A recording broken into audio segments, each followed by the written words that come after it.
Okay, so we're back for another deep dive.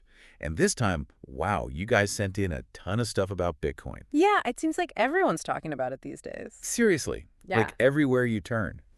But this isn't just about jumping on the bandwagon. Right. We're going to take a good hard look at all of this material, the articles, the personal stories, the market analysis. Even some of the political stuff going Oh on. yeah, there's definitely some of that too. Trying to cut through the noise and figure out what is the real value proposition of Bitcoin, especially when you compare it to the regular money we use every day. Exactly. And one of the things that keeps coming up in all of this is this idea of like Bitcoin being a new neighborhood for value. It's a pretty powerful image. Yeah, it is. It is. It makes you think about like, okay, if Bitcoin is this new neighborhood, what's wrong with the old one? Good point. And it kind of takes us back to something I've been wondering about for a while now.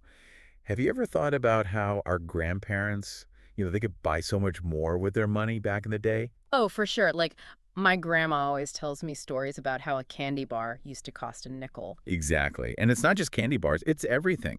Houses, cars, you name it. It seems like their money went so much further. And that brings us to the heart of what we're dealing with when we talk about fiat currency. Fiat currency. So that's like the money we use today, right? Dollars, euros, all that. Yeah, pretty much. You see, at its core, fiat currency is just money declared as legal tender by a government. Okay, but what makes it different from the money our grandparents used? Well, the big difference is it's not backed by anything physical. Like in the past, currencies were often tied to gold. The gold standard, right? I've heard of that. Exactly. But with fiat, there's no gold, no silver, nothing tangible backing it up. Its value is based solely on the government saying it has value. So it's kind of like trust in the government then. You could say that. Now, this gives governments a lot of control over the money supply. They can basically print more whenever they want, which they argue helps to manage the economy. Right, but doesn't that also lead to inflation? Bingo. Inflation is basically the gradual decrease in purchasing power of a currency. We always hear about that 2% target. Yeah, 2% inflation, that's what they aim for, right? Right. And on its own, 2% doesn't sound like a big deal, but think about it this way. If prices go up by 2% every year, over time, that really adds up. So like in 10 years, something that costs $100 today would cost, I don't know, like $120. Well, compounding makes it a bit more than that, but you get the idea. It's like one of your sources mentioned, that house versus rent comparison. Think about the amount of money that could have bought an entire house 50 or 100 years ago. Now, that same amount might barely cover a couple of months' rent. Wow, that's a pretty sobering thought. It is. The system is literally designed in a way where your money slowly loses value over time. It's almost like you're being encouraged to spend or invest your money just so it doesn't lose its value.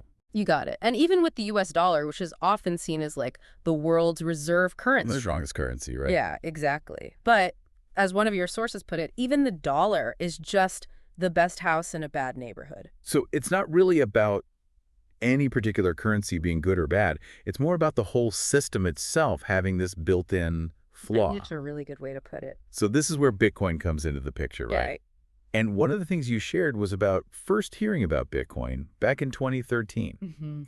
I remember back then, most people were like, Bitcoin? What's that? Some kind of internet scam. Oh, totally. I mean, the media wasn't exactly painting it in a positive light. Yeah, remember that one article? It basically said Bitcoin was just a speculative bubble, nothing more. Oh, yeah. Classic FUD. FUD. Fear, uncertainty, and doubt. That's how they try to control the narrative. Okay. But what's interesting is, even though there was all this negativity surrounding Bitcoin, you still decided to, dip your toes in. Well, call it a healthy dose of curiosity. I figured, why not put a small amount in and then really dig into what this whole thing is about? Like invest, then investigate. I like that. Invest, then investigate. And back then, it wasn't exactly easy to get your hands on Bitcoin, was it? Oh, man, it was a whole different world. Remember those international exchanges? You had to jump through hoops, verify your ID, wait for ages. It sounds like a pain compared to, just downloading an app and buying Bitcoin on your phone today. Yeah, it was definitely the Wild West of crypto back then.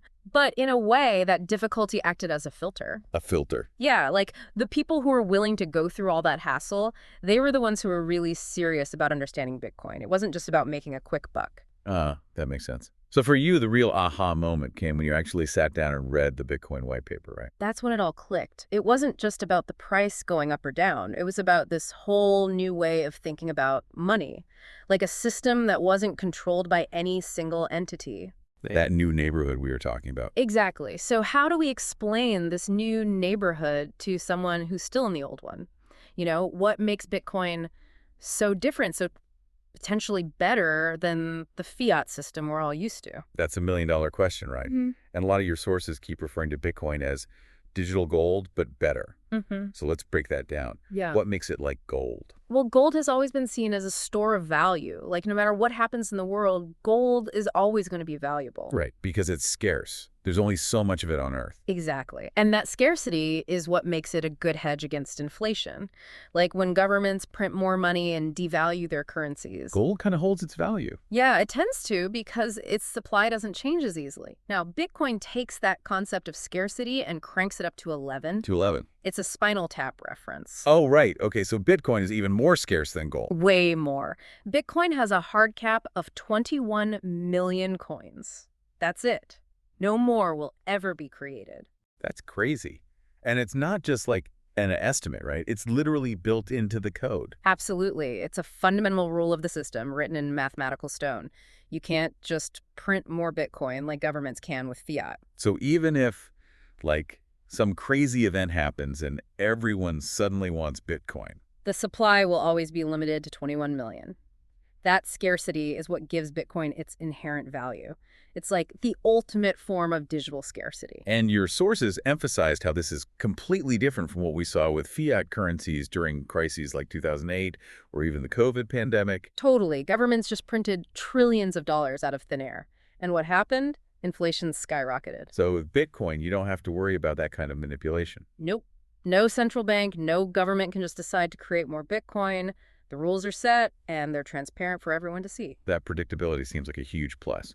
But okay, gold is scarce, Bitcoin is scarce, so how is Bitcoin better? Well, think about trying to use gold in everyday life. It's heavy, it's not very divisible. Like, try buying groceries with a gold bar.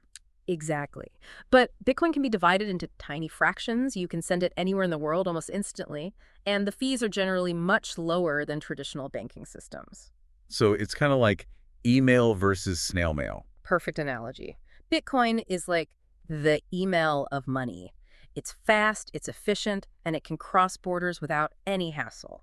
And there's that whole thing about the blockchain, right? Ah, yes, the blockchain. Right. The revolutionary tech behind Bitcoin. Think of it as a giant public ledger, a record of every Bitcoin transaction that has ever happened. And everyone has access to this ledger. Anyone can download it and verify everything for themselves. Total transparency. You can track where Bitcoins come from, where they go, how many are in circulation at any given time. Wow, you can't do that with gold, can you? Nope. With gold, you just have to trust that the central banks and governments are telling you the truth about how much they have. But with Bitcoin, the proof is right there in the blockchain. That's pretty amazing. And this level of transparency brings in a different kind of trust, right? Right. It's not about trusting a person or institution. It's about trusting the system, the math, the code. And speaking of trust, one of the things that comes up a lot with Bitcoin is this idea of decentralization. Like, no one's in control. Yeah, that's a key difference from traditional systems. With Bitcoin, there's no central bank, no CEO, no single point of failure. It's like this massive global network run on computers all over the world. Exactly. Even the creator of Bitcoin, Satoshi Nakamoto, is anonymous. Wait, we don't even know who created Bitcoin. Nope. And some people see that as a strength. It means there's no single entity that can manipulate or control Bitcoin. It's truly decentralized. That's pretty mind-blowing. And your sources also mentioned something about proof of work and how that plays into Bitcoin's security. Oh, yeah. Proof of work is the heart of how Bitcoin stays secure. It's this energy-intensive process where computers are constantly competing to solve complex math problems. And why is that important? Well, the first computer to solve the problem gets to add the next block of transactions to the blockchain. And in return, they get rewarded with Bitcoin. So it's like a constant race to secure the network. You could say that. And because it takes so much energy to solve these problems, it makes it incredibly expensive and difficult for anyone to try to cheat the system. So it's like the more energy is used, the more secure the network becomes. In a way, yes. It creates this massive barrier to entry for attackers. And this is a fundamental difference from some other cryptocurrencies that use something called proof of stake, where you don't need all that energy. Okay, so Bitcoin is scarce, it's easy to use, it's transparent, it's decentralized, and it's secure.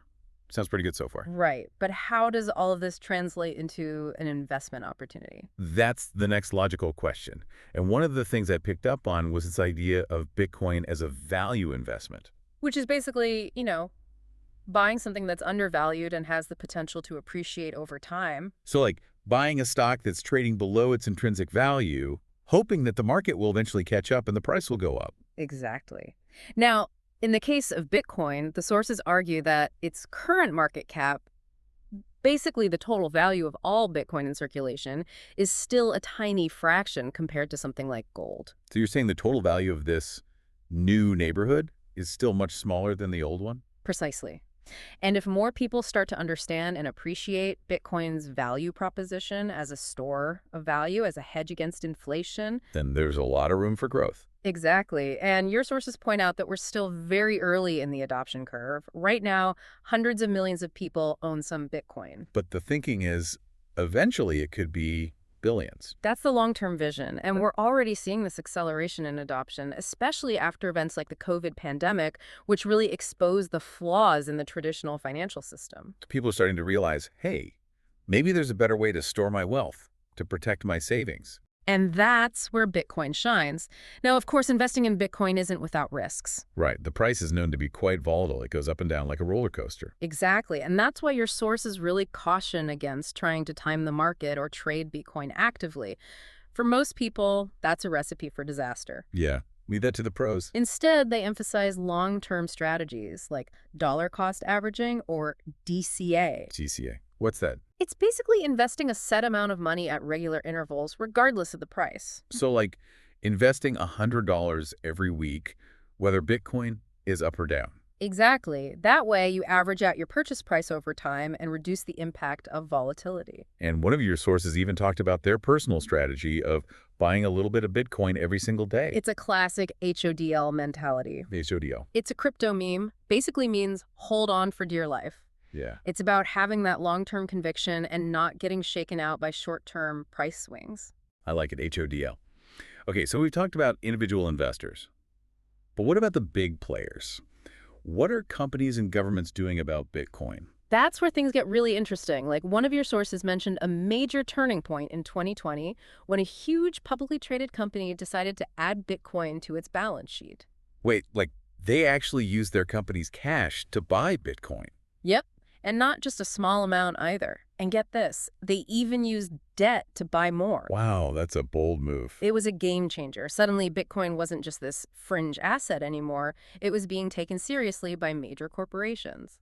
And I remember reading that your own firm actually invested in the debt that company issued to buy more Bitcoin. Yeah, we saw the potential early on, and since then, we've seen a growing number of companies, especially those facing challenges in their traditional businesses, looking at Bitcoin as a way to potentially preserve their capital. Like they're hedging against inflation and the uncertainty of the traditional financial system. Exactly. And on the political front, we're also seeing a shift. Your sources mention things like the rollback of restrictive regulations, politicians openly talking about Bitcoin. I even read about some politicians accepting Bitcoin donations for their campaigns. It's definitely becoming more mainstream. There was even that anecdote about someone seeing a copy of the Bitcoin white paper in the Oval Office. Really? I wonder if that's true. Whether it's true or not, it shows how Bitcoin is starting to permeate even the highest levels of government. And with social media and all these independent voices online, information about Bitcoin is spreading faster than ever before. Exactly. It's not just the traditional financial media controlling the narrative anymore. So it seems like we're seeing this convergence of factors, all pointing towards Bitcoin becoming more and more, well, inevitable. That's the sense I get from your sources. Like, the core problem Bitcoin solves, the devaluation of fiat currency, isn't going away. And Bitcoin offers this alternative, this new system that's transparent, predictable, decentralized, and controlled by the people, not by governments or banks. It's a powerful idea. And to bring it back to that analogy we started with, it really feels like Bitcoin is becoming this new neighborhood that's being built right before our eyes. A neighborhood where value is more secure, more transparent, and more accessible to everyone. So for everyone listening, especially if you're in a position where you're managing money for a company or organization, Yes, CFOs, treasurers, anyone responsible for financial strategy. The message here seems pretty clear. You need to understand Bitcoin, not just dismiss it as some internet fad, but really dig into the technology, the principles, the potential. Because the world is changing, Mhm. and the way we think about money, about value, is changing with it. And like one of your sources said, the best way to start is to just get off zero. Buy a little bit of Bitcoin, learn about it, hold it for the long term. You don't have to go all in. Just start exploring this new neighborhood. And then ask yourself, what if this really is the future of money? What if Bitcoin becomes the benchmark, the standard by which we measure all other assets? It's a pretty mind-blowing thought. But hey, that's what deep dives are for, right? To explore these big ideas and challenge our assumptions. Exactly. And who knows, maybe this deep dive will inspire you to start building your own little corner of that new neighborhood. Thanks for joining us on this fascinating journey into the world of Bitcoin. And until next time, keep diving deep.